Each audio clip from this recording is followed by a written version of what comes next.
and put the lives, safety, and well-being of the American people at serious risk. As the heads of the American people's intelligence community, we will continue to provide the President, Congress, and our warfighters with timely, unbiased, relevant intelligence to keep the United States secure, free, prosperous, and at peace. To the American people specifically, our intelligence community exists to serve you and to ensure your safety, security, and freedom. Thank you. Thank you, Director Gabbard. As I mentioned in my opening remarks, the annual threat assessment for the first time lists cartels and traffickers as the very first threat. Director Patel, I'm pleased to say that the FBI's Little Rock field office has been doing its part in addressing this threat. The field office, along with other federal, state, and local law enforcement agencies, have arrested nearly 300 immigrants in my state in 2025 so far. Could you provide some color about the nature of the threat these illegal immigrants have posed, not just to Arkansas, but our nation, perhaps including some of the details of the horrific offenses they've committed against the American people? Thank you, Mr. Chairman. Mr. Vice Chairman. The witness will suspend.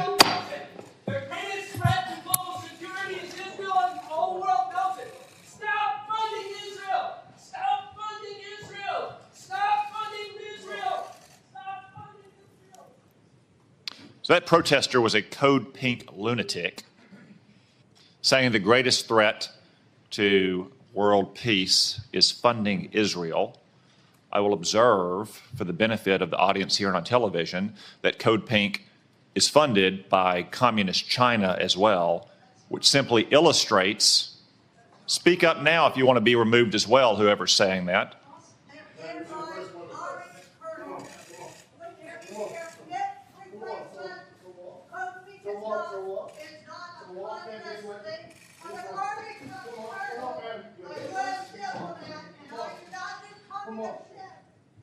If anyone else would like to join them, speak now, please, so we don't have any more disruptions. As I was saying, the fact that communist China funds Code Pink, which interrupts a hearing like this about Israel, simply illustrate Director Gabbard's point that China, Russia, Iran, North Korea, and other American adversaries are working in concert to a greater degree than they ever have before. Director Patel, back to my question, could you give us some color about the threat that illegal migrants have posed, not only to my state, which has resulted in nearly 300 arrests in 2025, but also to the nation at large? Thank you, Mr. Chairman, Mr. Vice Chairman, and members of the committee. I appreciate the time to address you all. Specifically to Arkansas, Senator, the priorities at the FBI, which I identified during my confirmation hearing and since, is attacking violent crime along with national security. And every single state in this country is a border state. Arkansas is no exception. Allow me to highlight the work of the men and women in the FBI and state and local law enforcement in the state of Arkansas.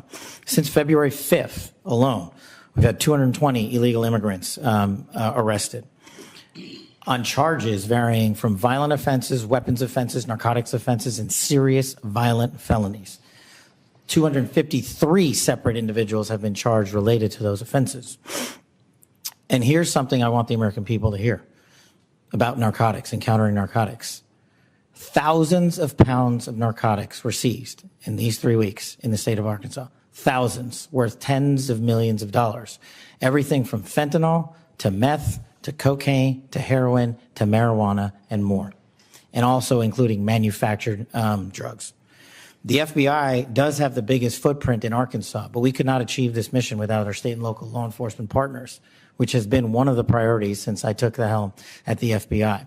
They provide the greatest ground level intelligence to conduct these operations in Arkansas and in every single state across the union.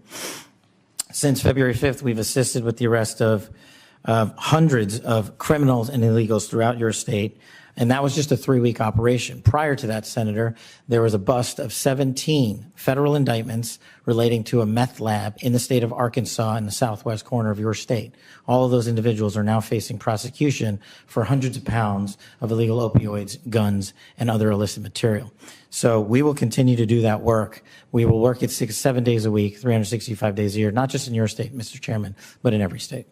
Thank you, Director Patel. As Director Gabbard highlighted from the annual threat report, Director Ratcliffe, many, if not most, of the chemical precursors for deadly fentanyl produced by Mexican drug cartels originates in China. China, of course, is a techno-totalitarian police state. They have technology to monitor their own people that Soviet Russia could have only imagined. Is there any reason, Director Ratcliffe, to believe that China could not monitor and crack down on this flow of chemical precursors to Mexico if it chose to do so? Thank you, Senator, for the question. No, there's nothing that prevent China, the People's Republic of China, from cracking down on fentanyl precursors. As you well know, Senator, one of the reasons that they don't is that there are more than 600 PRC-related companies that produce those precursor chemicals in an industry that generates $1.5 trillion. That is one of the reasons that we see that Chinese efforts to affect the fentanyl precursors are really limited in nature and intermittent in nature, and not a dedicated effort to enforce their own laws and regulations to crack down on this. Thank you, Director Ratcliffe. I have many more questions I could ask, but I'm going to try to lead by example and stay within the 5-minute limit for the benefit of senators. I remind everyone there is a vote scheduled at noon. I hope to finish the open portion of this hearing before that vote closes, after which time we'll move to the closed portion. The Vice Chairman. Thank you, Mr. Chairman. I'll be happy to take your extra 13 seconds, but I want to go back to what I addressed at the outset. I mean, this was not only sloppy, it not only violated all procedures, but if this information had gotten out, American lives could have been lost. The Houthis had this information, could reposition their defensive systems. So I want to get a little more information about this. Director Gabbard, did you participate in the group chat with Secretary of Defense and other Trump senior officials discussing the Yemen war plans? Senator, I don't want to get into the specifics. Ma'am, were you on? You're not going to be willing to address. So you're not. Are you denying? Matt, will you answer my question, ma'am? You were not TG on this group chat. I'm not going to get into the specifics. So you refuse to acknowledge whether you were on this group chat. Senator, I'm not going to get into the specifics. Why are you going to get into the specifics? Is it because it's all classified? Because this is currently under review by the National Security Council. Because it's all classified? If it's not classified, share the text now. As the White House previously stated, is it classified or non-classified information on this text? I can confirm. Director Ratcliffe, were you on the group chat? Senator, I was on a signal messaging group. So you were the John Ratcliffe on that chat? I was. Thank you. Thank you. Can I provide some context, Senator, to that? Yes, but I've got a series of questions. Well, but I think it's important because at the outset you made a couple of comments about signal messaging using encrypted apps. So that we're clear, one of the first things that happened when I was confirmed as CIA director was signal was loaded onto my computer at the CIA, as it is for most CIA officers. One of the things that I was briefed on very early, Senator, was by the CIA records management folks about the use of signal as a permissible work use. It is. That is a practice that preceded the current administration to the Biden administration. Director Ratcliffe, I've got a series of questions. If you're making the statement, making the statement, the signal is a secure channel. No, can I answer that? It is. I've got a series of end-to-end decryption. So it is. Finish, I understand encryption. It is permissible to use to communicate and coordinate for work purposes, provided, Senator, that any decisions that are made are also recorded through formal channels. Right. So those were procedures that were implemented. My staff implemented those processes, followed those processes, complied with those processes, and finally, just please. So my communications, to be clear, in a signal message group were entirely permissible and lawful and did not include classified information. Well, we will make that determination, because if it's not classified, share the text with the committee. Let me go on. Director Gabbard, you are the security executive and set access guidelines for classified information. Did you contact the defense secretary or others after this specific military planning was put out and say, hey, we should be doing this in a SCIF? There was no classified material that was shared in that. So then if there was no classified material, share it with the committee. You can't have it both ways. These are important jobs. This is our national security. Bobbing and weaving and trying to, filibuster your answer. So please answer the question. If this was Director Gabbard, if this was a rank and file intelligence officer who did this kind of careless behavior, what would you do with them? Senator, I'll reiterate that there was no classified material that was shared in that. And if there's no classified materials, share. And then if there's no classified materials, then you can't even answer the question whether you're on the chat. This is strangely familiar, and I think my colleagues will remember, when you couldn't answer the question, is Edward Snowden a traitor? Man, I have serious doubts about anyway. Director Gabbard, I'm going to give you this. Tweeted just 11 days ago, and I'm quoting you. Any unauthorized release of classified information is a violation of the law and will be treated as such. So if this information is classified, what are you going to do?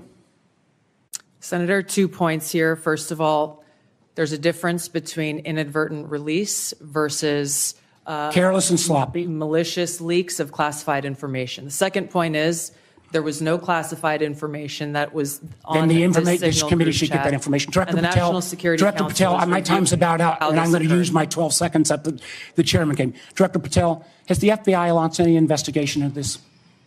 Senator, I was just briefed about it late last night, this morning. I don't have an update. I would like to get an answer by the end of the day. At this point in the ordinary course of affairs, I would recognize Senator Collins. She asked me to express to you that she is under the weather this morning. She regrets her absence, but anticipates submitting written questions to which I would request your prompt replies for the senator. Senator Cornyn. Director Gabbard, I applaud President Trump's efforts to try to bring an end to the war between Russia and Ukraine. I want to read a statement out of the annual threat assessment and just confirm that you agree with this. It says Russia views its ongoing war with Ukraine as a proxy conflict with the West, and its objective to restore Russian strength and security in its near abroad against perceived U.S. and Western encroachment has increased the risks of unintended escalation between Russia and NATO. Do you agree with that statement? And that is in the annual threat assessment, correct? Correct.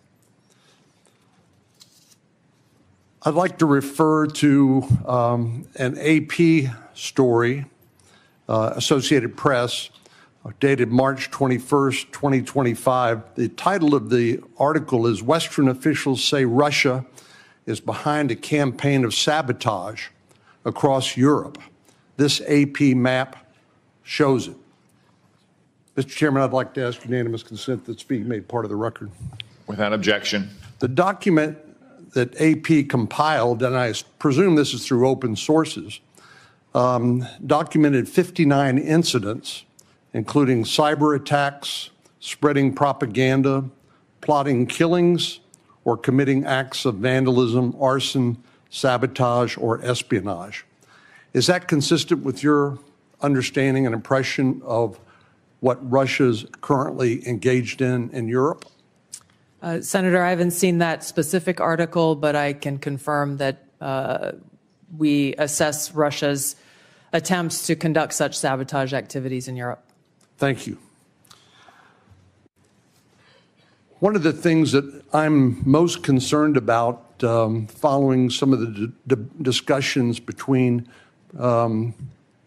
Russia and Ukraine and the United States and our other allies, obviously, as I said, peace between Ukraine and Russia is the desirable end state. I think you'd have to be crazy to say otherwise. But I also want to talk a little bit about the unexpected or maybe unintended consequences of European insecurity. I know the incoming Chancellor of Germany has talked about the possibility that Germany might share its nuclear weapons with Ukraine and suggested that the UK would be part of that. I know that Poland has talked about acquiring nuclear weapons, and perhaps other European countries to make up for what they view as a receding of the American umbrella of protection. General Krause, what would be the result of a proliferation of nuclear weapon-armed countries in Europe if, in fact, that would occur as a result of the perception of European insecurity? Senator, thank you for the question. One of the things that the intelligence community works very hard on is to understand who has nuclear weapons throughout the planet. And as discussed in the opening statements, both by the chair and by Director Gabbard, the proliferation and the increase in the types and the lethality of nuclear weapons is one of the things that we have to track and we as a nation are going to have to face. It has changed dramatically in the last 5 years and will continue to change over the next 5 years.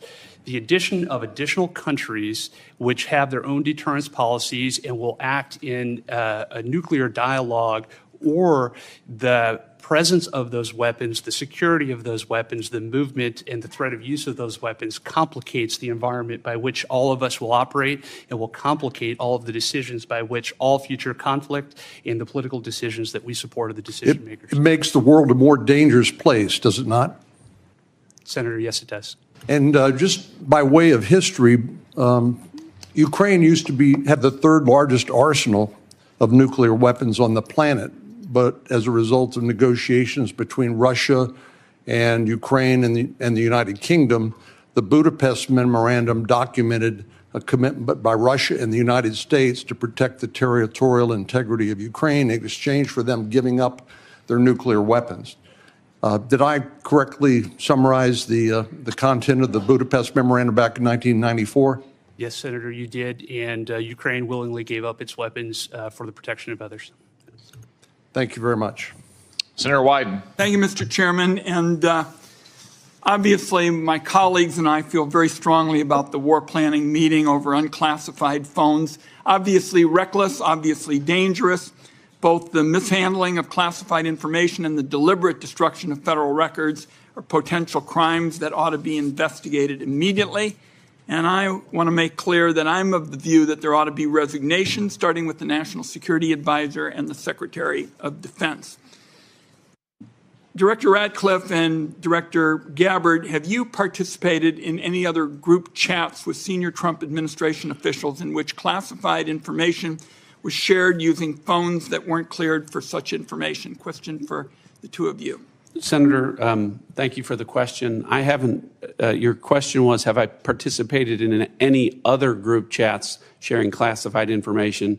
To be clear, I haven't participated in any signal group messaging that relates to any classified information at all. Okay. Director Gabbard? Senator, I have the same answer. I have not participated in any signal group chat or any other chat on another app that contained any classified information. Yeah, and I just think it's important to follow through here. Would the two of you cooperate with an audit to confirm that that is that is the case? I have no objection. Senator, I'll certainly comply with any follow-up that the National Security Council would deem appropriate. But again, to be clear, the use of signal message end-to-end encryption applications is permissible and was, in this case, used permissibly, at least to my understanding, and in a lawful manner. The seriousness of this is so clear. That's why I want to have an audit, and both of you gave me an answer indicating that you would be open to that, and I appreciate it. Director Patel, you weren't in this particular group chat, but have you participated in any chats on unclassified phones with other administration officials relating to national security? And if so, on what other topics? Thank you for your question, Senator, and not that I can recall. Okay. Question I have for you, Director Gabbard, involves this question of Elon Musk wasn't going to see the military's China war plans because he said he, quote, has business in China and he would be susceptible perhaps to that. That was his comment. So as DNI, you're responsible for security clearance policies across the government. Under your watch, how are you going to go about carrying out this obligation? Because I think it obviously is a very significant one in terms of American national security. Thank you, Senator. As you know, the Office of the Director of National Intelligence provides oversight over these different 18 intelligence elements. Leaders within those elements are empowered with that responsibility to uphold the trust that the American people have placed in them. In this example that you cited, both Secretary Hegseth as well as President Trump completely denied the assertion that Elon Musk was going to receive any kind of classified war plan brief pertaining to China or any other country. So on the question of whether the president has the prerogative to get clearances is really the area that I want to touch on, because you're formally responsible for security clearance policies, and that's why I'm asking about it. So can a president decide who gets the clearance? Yes. So what about your role? You're formally responsible for security clearance policies. That is also true. So how do we resolve it? President just gets his way. The elected president and commander-in-chief has the authority to provide a security clearance to those who he deems necessary. Mr. Chairman, and to the ranking member, I think we have to have a further discussion on this and figure out what the ground rules, are. I think it's clear what the director says. I just think we need more clarity, because I formal responsibility for security clearances, and now we've heard that this. It matters. There are a lot of citizens of our country right now that have much greater security in their life because of the work that you do and the people that are working around you do. So I just want to say I appreciate that. For the folks in Oklahoma, they would definitely want me to be able to say thank you for your service. Let me ask a couple of questions on this. Director Gabbard, let me start with you on this. Iran has been listed as one of the top sponsors of terrorism for a very long time. They are the primary armors of Hezbollah, of Hamas, of the Houthis. They're arming the Russians to be able to kill Ukrainians. They continue to be able to destabilize the region. And just in the recent days, when many nations in the Gulf region have talked about how to provide greater stability, Iranian leadership stepped out and made very clear statements. They want a one-state solution for Israel, and it's to drive out all Jews. So this continues to be an issue not just for the region, but for Americans in particular. So my question is on this is the sanctions and the effect of sanctions, what we know about the Iranian response. Under the Biden administration, those sanctions will turn down, where, quite frankly, Iran has been able to sell $90 billion in oil on the global market to be able to rearm itself and all the others around the region. Now sanctions are now going back onto Iran again. What do we know about the effect of those sanctions? Thank you, Senator, for the question. These sanctions have just begun to be reinstated, so the full effects have not yet borne fruit.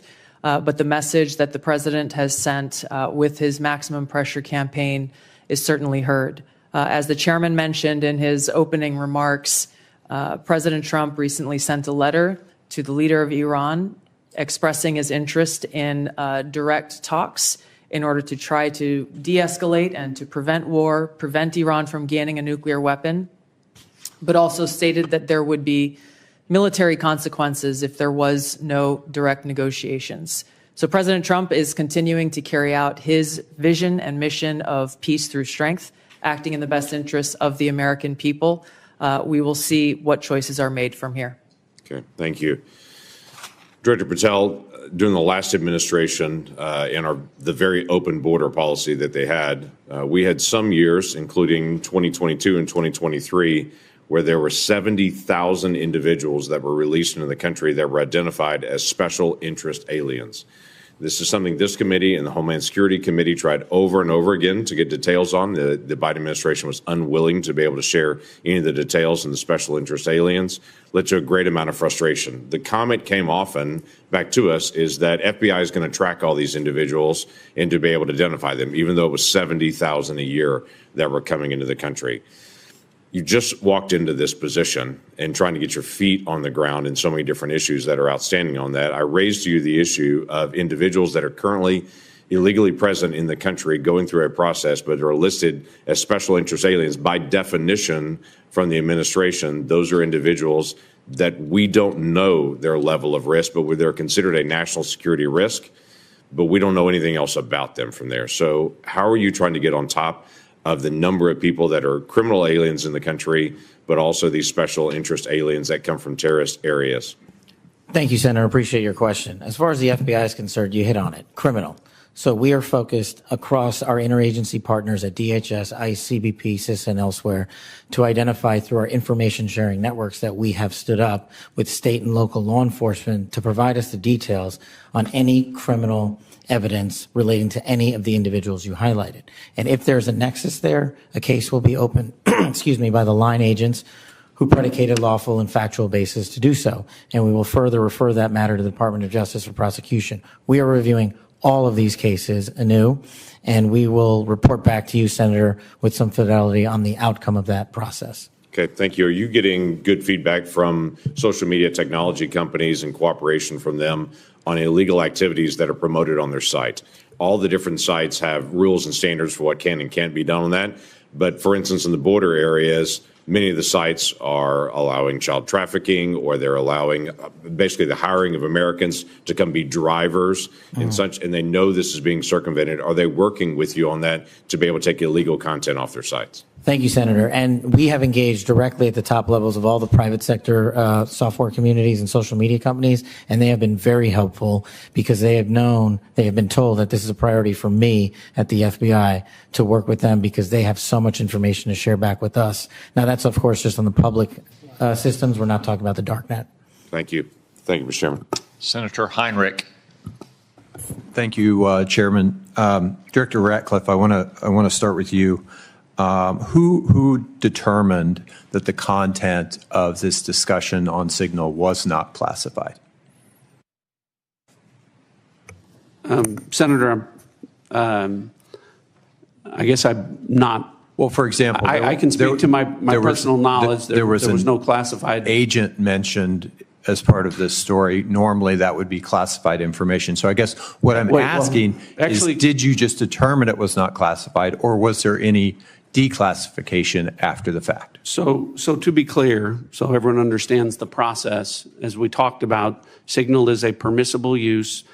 I understand has been used that. at the CIA, has been approved by the White House for senior officials. And appropriate for many conversations. And recommended by CISA for high-level officials who would be targeted by foreign adversaries to use end-to-end encrypted apps whenever possible, like Signal. In this case, what the National Security Advisor did was to request through a Signal message that there be coordination. So you mentioned the name of a CIA active officer, correct? So I didn't mention the name. You didn't mention the name. Existence of that. And in the article, the implication was that somehow that was improper. That was not the case. So a CIA officer was not operating undercover. So the request for coordination was for a staff member to coordinate on the high side. So I communicated the name of a CIA officer not operating undercover, completely appropriate, who does openly and routinely coordinate with the White House as a member of my staff. So the intimation there that there was something inappropriate was clearly incorrect. Did it occur to you that given the sensitive nature of this discussion, that it could just move to the high side? So that was clearly, Senator, I think the intent was that this was initially set up by the National Security Advisor with the instruction that send a point of contact, and then you will be provided with information further on the high side for high side communication. So I think clearly it reflects that the National Security Advisor intended this to be, as it should have been, a mechanism for coordinating between senior level officials, but not a substitute for using high side or classified communications for anything that would be classified. And I think that that is exactly what did happen. So I'm curious, did this conversation at some point include information on weapons packages, targets, or timing? Not that I'm aware of. Director Gabbard, same question. Same answer, and defer to the Department of Defense on that question. Well, those are two different answers, but you're saying that was not part of the conversation. That's my knowledge. The precise operational issues were not part of this conversation. Correct. Okay. I want to ask you, Director Gabbard, something on a very different track here, which is I very much agree with the conclusion of the ATA that foreign illicit drug actors are a major threat in the United States, and many of you have spoken to this today. Is the IC wrong in its omission of Canada as a source of illicit fentanyl in the ATA? I was surprised, given some of the rhetoric, that there is no mention of Canada in the ATA. Senator, the focus in my opening and the ATA was really to focus on the most extreme threats in that area. And our assessment is that the most extreme threat related to fentanyl continues to come from and through Mexico. So the president has stated that the fentanyl coming through Canada is massive, and actually said it was an unusual and extraordinary threat. And that was the language that was used to justify putting tariffs on Canada. I'm just trying to reconcile those two issues. Is it an unusual and extraordinary threat, or is it a minor threat that doesn't even merit mention in the annual threat assessment? Senator, I don't have the numbers related to Canada in front of me at this time. I'd like to get back to you on the specifics of that answer. It's less than 1% of the fentanyl that we are able to interdict. But if you have different information, I would very much welcome that. Senator Budd.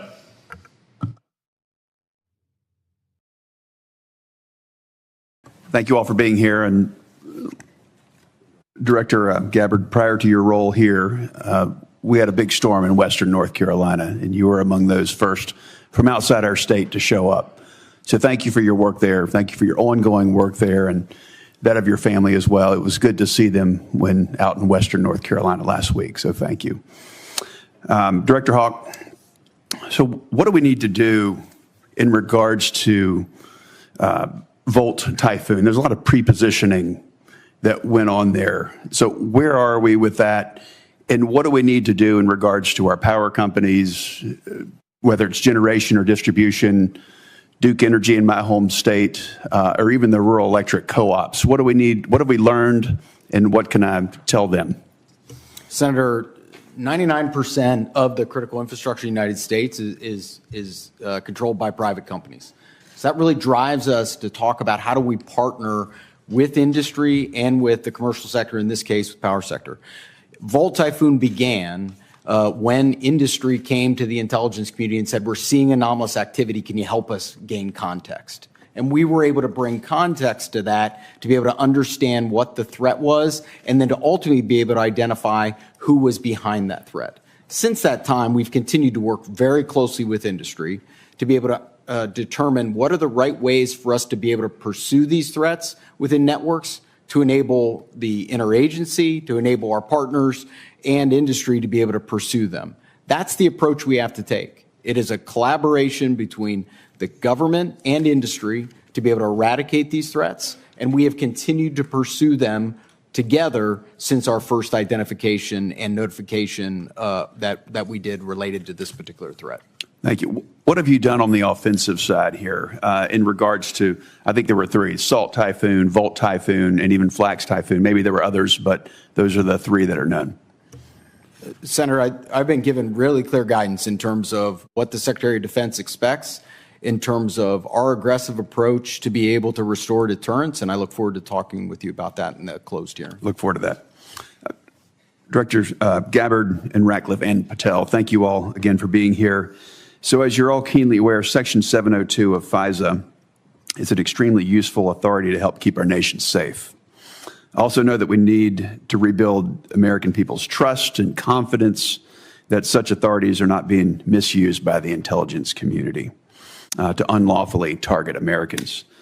So since taking over your respective agencies, can you tell me and tell the American people how effective the recent changes have been in protecting privacy and civil liberties of each and every Americans? And then, if you will, comment on how useful the authority is in generating intelligence that actually protects the homeland. We'll start with you, Director Gabbard. Senator, Section 702, which authorizes the foreign collection of non-U.S. persons outside of the United States, continues to be one of our most effective collection tools to ensure our national security.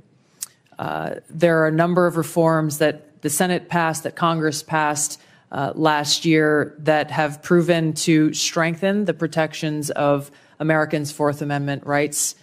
In the short time that I've been in the seat, I've seen a few examples of that directly, most recently through the FISA court, calling in an amici to come in and weigh in on a dispute regarding provisions that would further protect Americans' Fourth Amendment rights.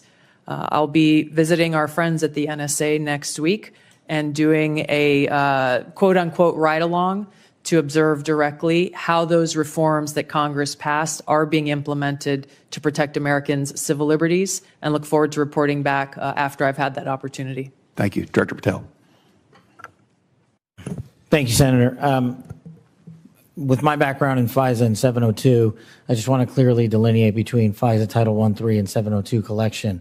We need to both ardently defend its use, but also ardently support reforms that allow the American public to entrust that those charged with those capabilities are not violating the Fourth Amendment or any other violation. Speaking to Title I, Title III, when it comes to U.S. persons, I have already included an amendment in terms of FBI language to make sure that when a U.S. person is targeted, that the FBI specifically is responsible for culling through all exculpatory information that is reasonably known and satisfying that burden and stating it in the application.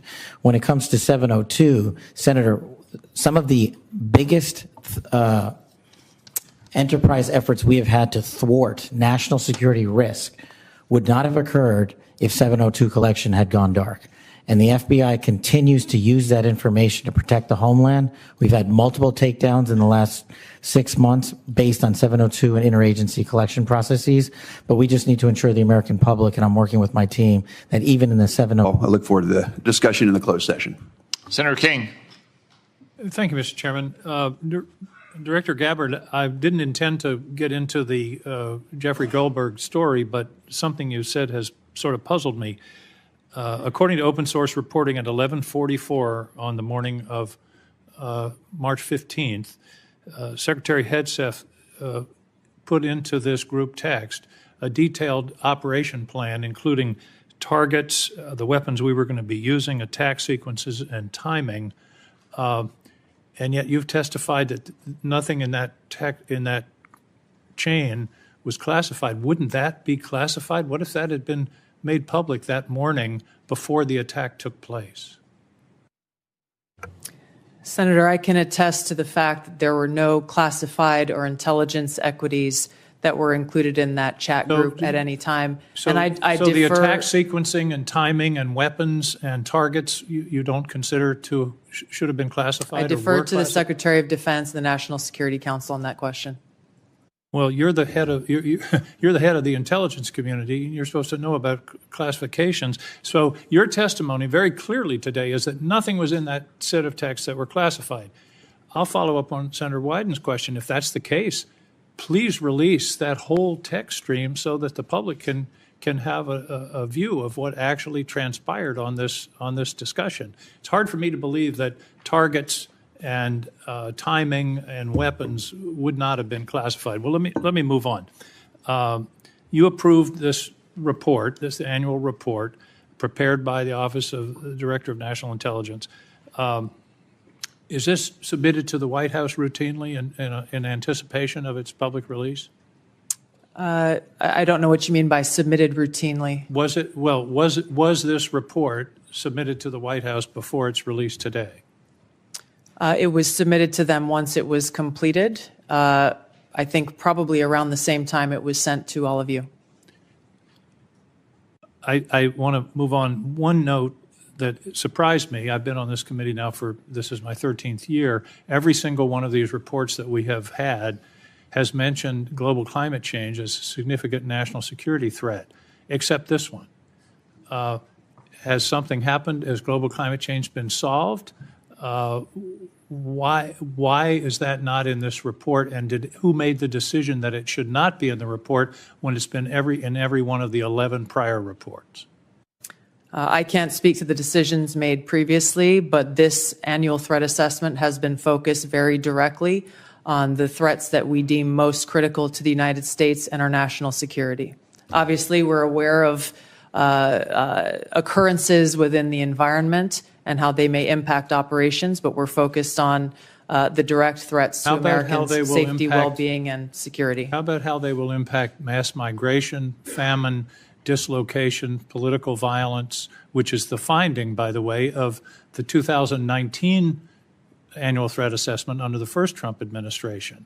You don't consider that a significant national security threat?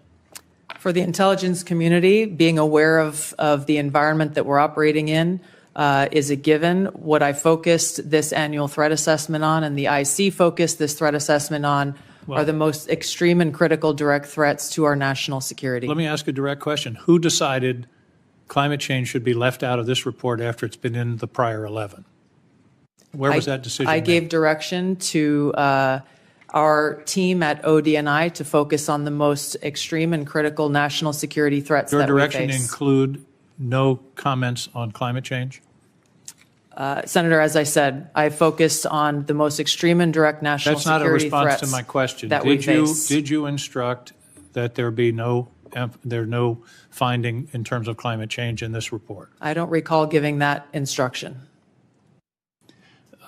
Final questions in a few short seconds that I have left. You all concede, and it's in the report repeatedly, about the cyber danger from China, from Russia, from Iran. Why then is the administration deconstructing FISA? 130 people fired. The General Hawk talked about the importance of public-private cooperation. That section of CISA seems to have been disestablished. What possible policy reason is there for undermining CISA's relationship to the states with regard to elections and to the private sector with regard to cybersecurity when the cybersecurity threat is only growing? Anybody want to tackle that? I won't speak for all of my colleagues here, but I don't believe any of us have any insight into those specific staffing decisions that have been made. Well, let me ask you this question. You've all found, the report has found explicitly growing cyber threats, including to elections, from Russia, China, Iran. Do you believe that it's in the national interest to diminish our capacity to deal with those cyber issues? Yes or no? President Trump is focused on effects and making sure that the people that we have and the resources that we have are focused on our national security. He and his team recognize that more people doesn't necessarily always mean better effects. Those are some of the things that are driving the changes that we're seeing across the administration, is getting all of our agencies back and focused on their core mission. General Hawk, do you agree that... Senator King, your time has expired. Is up. Thank you. Senator Rounds. Thank you, Mr. Chairman. First of all, thank you to all of you for your service to our country. With regard to the issues surrounding Signal, I'm going to address it, but I'm going to address it in the closed session so that we can get more in depth into that issue. In the meantime, I want to direct my first question to Director Ratcliffe. As the debate continues in Washington regarding spectrum, what can you share in this unclassified setting regarding the critical nature of spectrum to national security interests generally? Thanks for the question, Senator. I know this is an issue of great interest to the Senate, and the potential auction of commercial space on spectrum. Those, as you correctly point out, the discussions about spectrum, I will start out by saying there are national security implications from such an auction were to take place to both the DoD and the IC. I think the discussions that we need to have in a classified setting, I can relate to you that the direction from early meetings that we've had is that the discussion about where that might take place would not affect specifically CIA or IC equities, and I hope that's the case and where the discussion goes. But I think we need to be concerned that a public auction at bands at certain levels would have an impact on our ability to deliver an accurate intelligence picture. In other words, there are parts of the spectrum which simply cannot be shared with the commercial. That's correct. All right. Thank you. And we can talk about the specific reasons about why in a classified setting that would cause a diminishment of our ability to deliver a good threat picture to the Commander-in-Chief. And in some cases, life or death consequences Absolutely. Involved. Thank you. Director Patel, first of all, I just want to thank you for what you are doing. And I know that there's a number of items that in your previous life you did that simply can't be discussed, but nonetheless, we've appreciated what you have done for your country already. Today, I just wanted to talk to you about, we've seen a series of public news reports about ISIS threats within the United States. And there have been several successful interdictions, Oklahoma City, Philadelphia, New York. Although the question remains as to the total number of ISIS operatives who were able to breach porous borders in the months and years before policy changes in this January of 2025, to what extent is the FBI tracking operatives who remain in the United States today, and what is the FBI doing to track them down? Thank you, Senator. I appreciate your question and your comments. So the priorities at the FBI since I took over have been violent crime and national security, and this speaks directly to national security. The direction for the FBI is to track down any individuals with any terrorist ties whatsoever, whether it be ISIS or another foreign terrorist organization, and now to include the new designations of the cartels down south and elsewhere. So the FBI is utilizing our Joint Terrorism Task Force, which are situated in all 55 field offices. But the key to success there is our partnership with state and local law enforcement who have the ground level intelligence on some of these operatives. And as you've highlighted, we've already shut down numerous threats, and we've identified publicly where permissible these threats and individuals and where they're coming from. And I think the FBI is doing a very good job right now in collecting this information through our interagency process. And we will continue to thwart every bad actor affiliated with a terrorist organization or otherwise. Thank you. And Director Hawk, first of all, look, you've talked a little bit already about Salt Typhoon, but what I want to really get into is the things that are moving right now that you haven't had a chance to address, and in particular, Cybercom 2.0 and the need to accelerate that particular plan moving forward. Can you talk just briefly? I've got 40 seconds left. Talk to us a little bit about how critical 2.0 is in terms of countering the cyber activity that's going on through nefarious actors. Senator, what we were asked to do by Congress was to look at what's the force generation model for the Department of Defense to be able to generate cyber forces.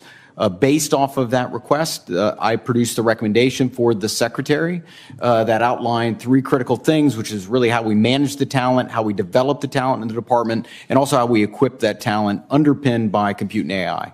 We've brought that plan initially back to Secretary Hegseth. He told us to go faster. We've delivered him that plan. And now, based off of his guidance, we will now begin to move forward with the rest of the department. Thank you. Thank you, Mr. Chairman. Senator Bennett.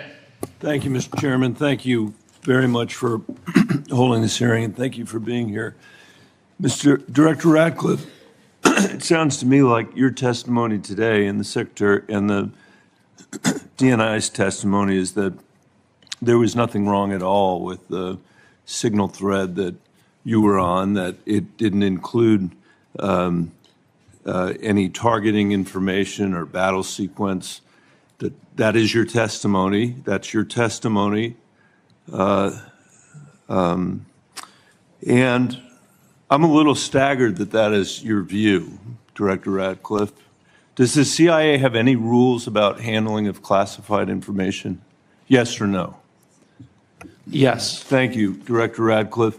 Do you agree, Secretary of Defense Pete Hegseth said this morning when asked by members of the press what had happened, he said this morning in Hawaii that Atlantic Editor-in-Chief Jeff Goldberg is a, quote, deceitful and highly discredited so-called journalist who's made a profession of providing hoaxes time and time again. Do you share that evaluation, the Secretary of Defense's evaluation of Jeff Goldberg as a journalist?